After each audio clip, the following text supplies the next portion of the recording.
Shalom, peuple de Dieu. Nous, pasteur Élie Diema de l'Assemblée de délivrance et de révélation, venons partager ce jour le thème intitulé « Jérusalem, élève tes murs ». Les murs symbolisent la protection. Les murs symbolisent le gardiennage des limites. Lisons dans Actes chapitre 23, versets 11 à 14.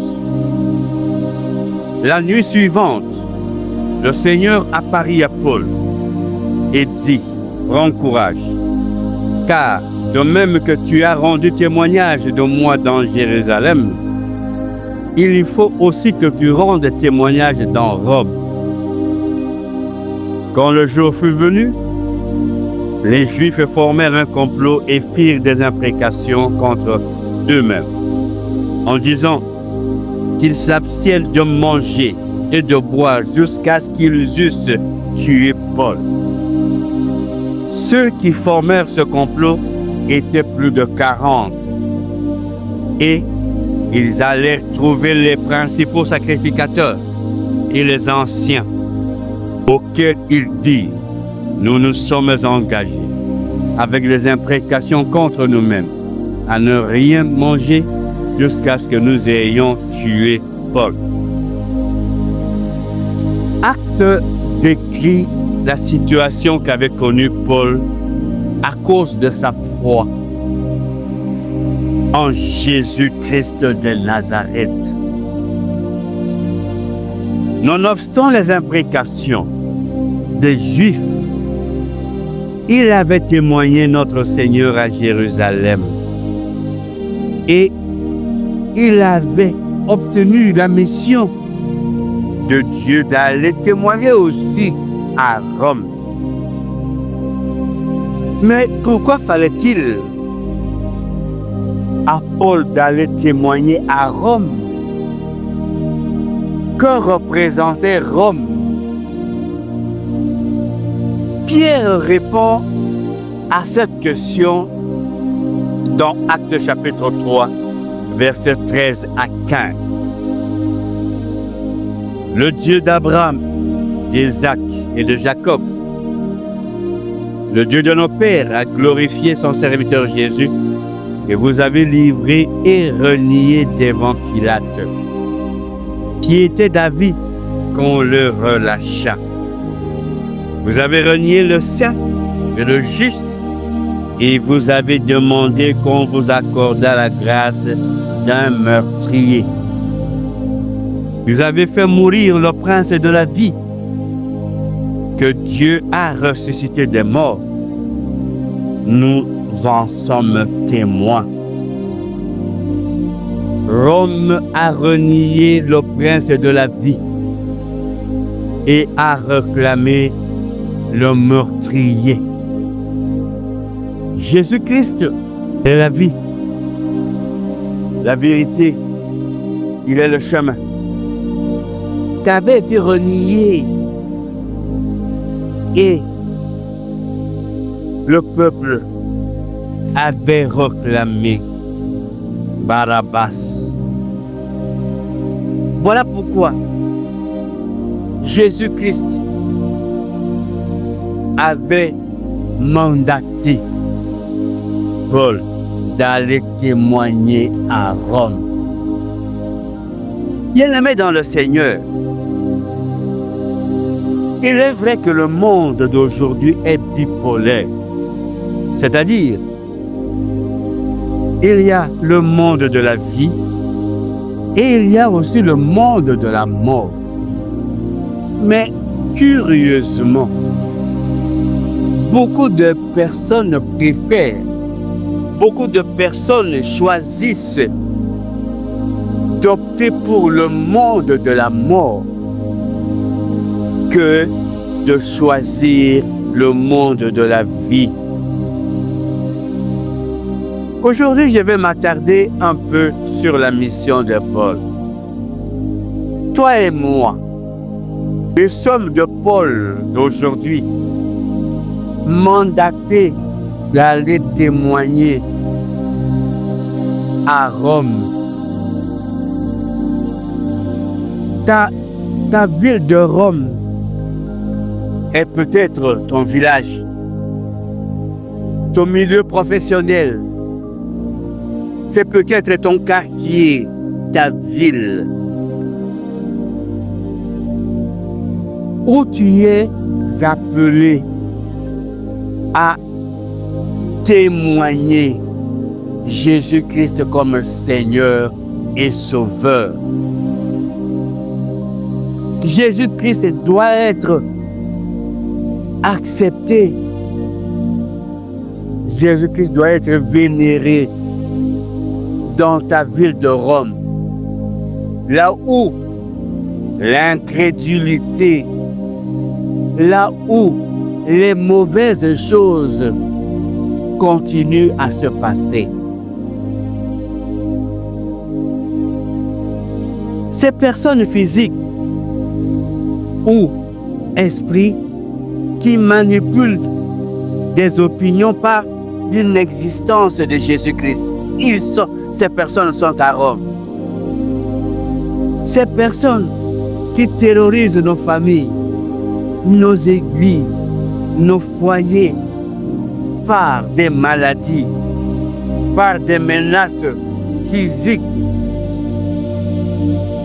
Ces personnes vivent dans nos Roms. Ils ont beaucoup clamé haut et fort. Okubalake, hautaendaka nyumba, hautafanyaka masiku mengi, utaona. Autant de menaces, autant d'imprécations. Kama sisi tungali kuishi, wewe utaona. Et malaria itaishaka. Ce sont des imprécations. Ce sont des choses qui sont dites dans nos quartiers, dans nos villages, dans nos milieux professionnels. Non. Ces mots se disent dans nos villes de Rome. Mais nous avons la mission de dire le contraire, de leur prouver que celui qui est en nous est plus fort que celui qui est dans ce monde, que Jésus-Christ est le souverain sacrificateur, qu'il est vivant. Ils ont dit et ils continuent à dire, malheureusement, ils ne sont pas dans le secret de Dieu. Ils vont être étonnés de te voir guéri de cette maladie. Je déclare au nom de Jésus-Christ que malgré tes imprécations contre toi, je te déclare guéri maintenant au nom de Jésus-Christ.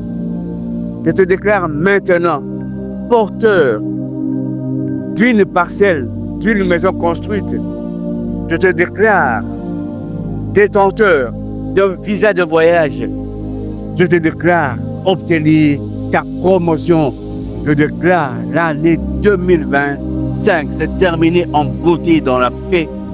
Et je te déclare entrer dans l'année 2026 avec victoire, avec lumière, au nom de Jésus-Christ. Et comme Paul, Jésus-Christ, lui, dit de ne pas avoir peur de témoigner. Toi qui as vu la main de Dieu, malgré les imprécations, tu as construit. Malgré les imprécations, tu as obtenu une promotion. Malgré les imprécations, tu es là, tu t'y maintiens. Malgré des sorts qu'on jette contre toi, contre ta santé, mais tu es là, tu te maintiens. Alors, n'aie pas peur. Va témoigner à Rome que ton Dieu t'a guéri, que tu as bâti, que tu es sorti victorieux. Telle est la mission que Jésus-Christ te donne, d'aller témoigner la gloire de Dieu sur tous les toits. Bien-aimés dans le Seigneur, on ne peut pas témoigner Jésus-Christ sans élever les murs de sa ville de Jérusalem. La Bible dit que nous sommes dans le monde, mais nous ne sommes pas de ce monde. Ce monde est caractérisé par la sagesse terrestre, charnelle et diabolique. À cela s'ajoute zèle amer, un esprit de dispute. Il y a du désordre et toutes sortes de mauvaises actions. Ces mauvaises actions sont contagieuses et menacent notre sainteté. Voilà pourquoi il faut élever les murs autour de soi. Ces murs, nous devons les élever par la sainteté et par la pureté. Nos murs doivent être construits par des matériaux dont décrit 1 Corinthiens chapitre 13, versets 4 à 7. La charité est patiente, elle est pleine de bonté. La charité n'est point envieuse. La charité ne se vante point. Elle ne s'enfle point d'orgueil. Elle ne fait rien de malhonnête. Elle ne cherche point son intérêt. Elle ne s'irrite point. Elle ne soupçonne point le mal. Elle ne se rejoint point de l'injustice, mais elle se réjouit de la vérité. 1 Corinthiens relève quelques matériaux qui nous permettent de nous protéger.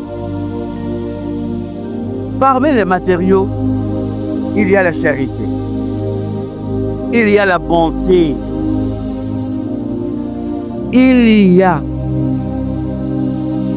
la justice et la vérité.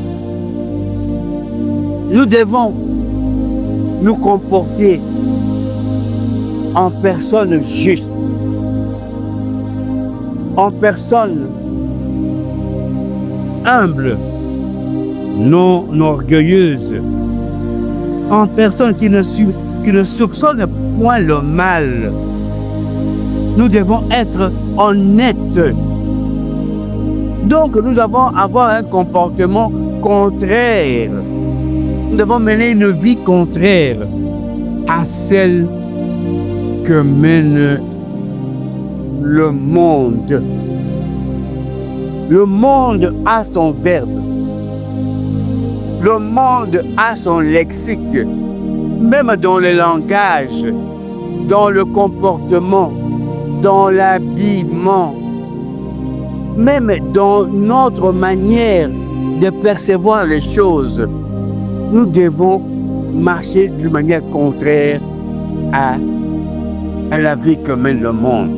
Et cela va se constituer en opposition. Cela va se constituer en deux murs qui s'élèvent contre des murs de protection contre la contagion du monde. Et Romains chapitre 7, verset 11, nous dit: car le péché, saisissant l'occasion, me séduit par le commandement et par lui me fit mourir. La contagion du péché du monde n'a pour mission que d'amener les pécheurs à la mort. Maranatha, Pasteur Élie Dieume, Tabernacle de Dieu. Pour tout contact éventuel, plus 243 89 18 78 et 834, ou vous pouvez nous joindre dans notre chaîne YouTube en écrivant Assemblée de délivrance et de révélation. C'est à quoi nous vous invitons à vous abonner, à partager ce pain de la vie, afin que nous puissions continuer à élever nos murs pour la gloire de notre Seigneur Jésus-Christ.